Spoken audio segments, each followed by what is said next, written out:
Good morning दोस्तों। आज बात कर रहे हैं हम स्टाफ नर्स की नियुक्ति से संबंधित। आप जानते हैं कि 11,389 पदों पर स्टाफ नर्स की नियुक्ति आई है। आइए जानते हैं किस तरीके से रजिस्ट्रेशन करना है और फॉर्म भरना है। क्या आपने फॉर्म भरा है? अगर भरा है तो आप भी इसमें समझ सकते हैं कि अगर कुछ त्रुटि रही होगी तो वो भी आप पुनः सुधार करके फॉर्म भर सकते हैं। आइए देखते हैं क्या सब है। रजिस्ट्रेशन के प्रोसेस से हम लोग शुरू करते हैं। देखिए, यूज़र आईडी और पासवर्ड जनरेट करने के लिए कैंडिडेट्स का नाम डालना है, मिडिल नाम डालना है, लास्ट नेम डालना है और उसके बाद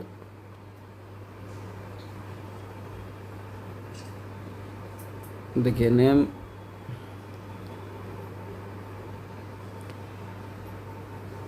उसके बाद अगर कभी नेम आपने चेंज किया है तो वो डालना है, इधर मेल फीमेल डालना है।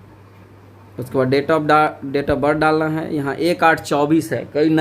कई ऐसे स्टूडेंट हैं जो एज कट ऑफ वाला ऑर्डर आने वाला है आज से कल में, तो फिर वो लोग 1/8/24 के जगह पर 1/8/25 यहाँ देखेंगे और उस हिसाब से वो लोग फॉर्म भरेंगे। फिर मोबाइल नंबर डालेंगे, कन्फर्म मोबाइल नंबर डालेंगे, कोई और दूसरा नंबर हो तो वो भी डालेंगे। फिर ईमेल आईडी डालेंगे। जब जनरेट ओटीपी पे क्लिक करेंगे तो फिर ओटीपी आ जाएगा। ओटीपी आने के बाद यहाँ डालेंगे, आई एग्री पे क्लिक करेंगे, तब आपका यहाँ इस कैप्चा को लिखेंगे। उसके बाद रीवेरीफाई करेंगे, उसके बाद नेम वगैरह सारा चीज़ आएगा और उस चीज़ को ओके करेंगे, तब आपका एक यूज़र आईडी पासवर्ड जनरेट हो जाएगा। फिर उसके बाद नेक्स्ट जो है सो लॉगिन करेंगे। देखिए, अगर आप लोग यूट्यूब पर देख रहे हैं तो प्लीज़ सब्सक्राइब कर लीजिए और वीडियो का क्वालिटी बढ़ा लीजिए, यह बहुत ज़रूरी है। कई ऐसे स्टूडेंट हैं जिनका एज कट वाला मामला था, वो लोग भी अब फॉर्म भरेंगे। फिर इसमें यूज़र आईडी पासवर्ड डालेंगे। इसमें user ID password login ID जो भी होगा ABCD डालेंगे, फिर पासवर्ड डालेंगे। उसके बाद फिर कैप्चा डाल के लॉगिन करेंगे। लॉगिन करने के बाद फिर खुलेगा और उसके बाद जो है सो सारा फॉर्म का डिटेल आएगा और फॉर्म का डिटेल आएगा। उसके बाद रजिस्ट्रेशन नंबर भरना है। रजिस्ट्रेशन नंबर के बाद नेम डिटेल भरना है और ये टोटल चीज़ें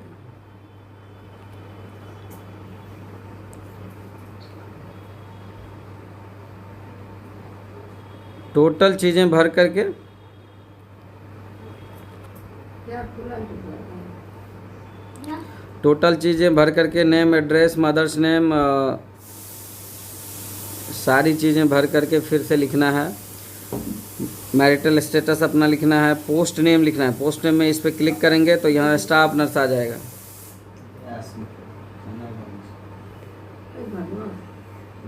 स्टाफ नर्स आ जाएगा। फिर अगर आप बिहार के निवासी हैं तो यहाँ यस करना है और रिजर्वेशन कैटेगरी में अगर EWS, OBC, SC, ST जो भी है, फीमेल रिजर्वेशन तो आप जानते ही हैं कि आवास जो रेजिडेंस है इसके आधार पर मिलता है।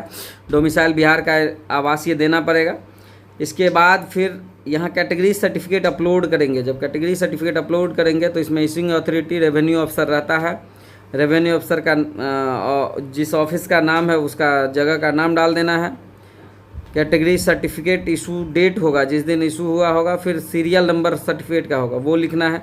और उसी तरह डोमिसाइल में भी करना है। कोई पहचान चिन्ह जो आइडेंटिफिकेशन मार्क होता है परमानेंट, वो डालना है। उसके बाद फिर आगे बढ़ना है।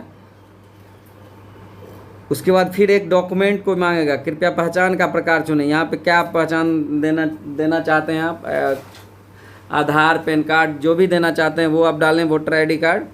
फिर उसके बाद सेव एंड नेक्स्ट करने के बाद जब आप जाइएगा तो फिर पूरी डिटेल्स आपको एडिशनल डिटेल भरनी पड़ेगी। जो एसेंशियल क्वालिफ़िकेशन है, आप जानते हैं कि एसेंशियल क्वालिफ़िकेशन GNM और BSc है, GNM और BSc नर्सिंग, ये उसमें डालना है। उसके बाद फिर अगर कोई डिसेबल स्टूडेंट हैं तो वो उसमें क्लिक करेंगे। अगर डिसेबल नहीं है तो उसमें नो पे क्लिक करेंगे। कोई डिपेंडेंट हैं फ्रीडम फाइटर परिवार के, जो आप जानते हैं कि फ्रीडम फाइटर परिवार को 2% जो है सो रिजर्वेशन है, तो फिर उन लोगों को उसका रिजर्वेशन मिलेगा। जैसे फ्रीडम फाइटर परिवार के पोता नाती ये सब रहते हैं तो उन लोगों को मिलता है। इसके अलावे अगर बिहार गवर्नमेंट में आप जॉब कर रहे हैं और लगातार 3 साल सेवा कर लिए हैं तो यस दबाना है, अगर नहीं किए हैं तो नहीं दबाना है। अगर कॉन्ट्रैक्चुअल एम्प्लॉई हैं तो कॉन्ट्रैक्ट का डिटेल जो है सो इसमें यस नो करना है। फिर उसके बाद आगे बढ़ जाना है। आप जानते हैं कि ये जीएनएम और बीएससी नर्सिंग को इसमें एलिजिबल किया गया है और ये बड़ी बहाली है। और फिर उसके बाद हम लोग आएंगे इसमें टोटल अपना एड्रेस जो है सो एड्रेस भरेंगे।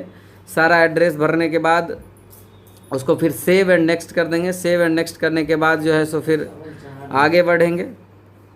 आगे बढ़ने के बाद क्वालिफ़िकेशन डिटेल इसमें डालना है। क्वालिफ़िकेशन डिटेल जो डालना है उसमें नेम, बोर्ड, कॉलेज कौन डिवीज़न है, सर्टिफिकेट नंबर है, उत्तीर्ण होने का वर्ष क्या है। उसके बाद आइए एजुकेशनल क्वालिफिकेशन में, एसेंशियल में। कई लोगों को इसमें समझने में दिक्कत होती है, कई लोग लगातार फ़ोन कर रहे थे तो मैंने सोचा कि बताऊं। इसमें पास फ्रॉम यानी कि जो इंस्टीट्यूट का नाम है वो लिखना है। यूनिवर्सिटी बोर्ड, इसमें अगर कोई बिहार के स्टूडेंट हैं तो BNRC पटना कर देना है। CGPA अंकों का प्रतिशत, तो टोटल मार्क्स जितना है वो लिखना है। इसमें परसेंटेज जो है सो आप देख लीजिए, मार्क्स ऑब्टेन CGPA, यानी कि अगर 1700 का एग्ज़ाम हुआ है और 1500 किसी को आया है तो 1500 का जो परसेंटेज होगा 1700 में वो लिखना है। उसके बाद मैक्सिमम मार्क्स कितने का ही है, तो अगर 1700 का हुआ है तो 1700 डालेंगे। फिर ईयर ऑफ पासिंग जब आप पास किए हैं वो डालेंगे। और सर्टिफिकेट नंबर में अगर आप डिप्लोमा सर्टिफिकेट नंबर भी डाल सकते हैं, वही डालना है। और इसके अलावा उस सर्टिफिकेट का इशू डेट होगा वो भी डालना है। और डिवीज़न, किस डिवीज़न में, first division, second division, third division है वो डालना है।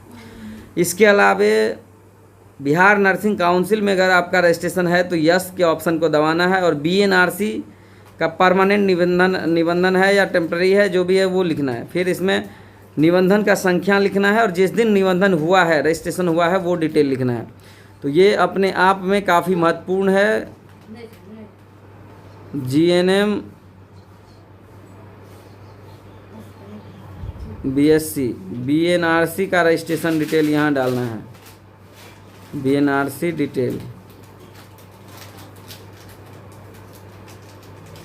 BNRC डिटेल डालना है। इसके बाद फिर सेव एंड नेक्स्ट करेंगे। उसके बाद जब आप जाएंगे तो इसमें अपलोड डॉक्यूमेंट का ऑप्शन है। वीडियो का क्वालिटी बढ़ा लीजिए। अपलोड डॉक्यूमेंट का ऑप्शन है, उसमें पहला है तो पासपोर्ट साइज़ का फ़ोटो अपलोड करना है। पासपोर्ट साइज़ फ़ोटो अपलोड करने के बाद उसको व्यू करके देख लीजिएगा। फिर सिग्नेचर अपलोड करने के बाद देख लीजिए। फिर लेफ्ट थंब इम्प्रेशन देख लीजिए चेक करके। और 10th का सर्टिफिकेट्स अपलोड कर दीजिए। मार्कशीट जो नर्सिंग का है, फर्स्ट ईयर हो, सेकेंड ईयर हो, थर्ड ईयर, सबको इंक्लूड करके, first plus second plus third, अगर BSc हैं तो 4 तक सारा ऐड करके सारा डालना है। उसके बाद देखिए upload your certificates number, certificate of registration from BNRC, तो BNRC का रजिस्ट्रेशन सर्टिफिकेट जो है सो अपलोड करना है, प्लस रेजिडेंस सर्टिफिकेट अपलोड करना है। उसके बाद फिर जो है सो पेमेंट के ऑप्शन पे आएंगे। पेमेंट के ऑप्शन पे जब पेमेंट करेंगे, पेमेंट करने के बाद फिर रिव्यू करेंगे और सबमिट करेंगे। जब सबमिट कर देंगे तो सो आगे बढ़ेंगे।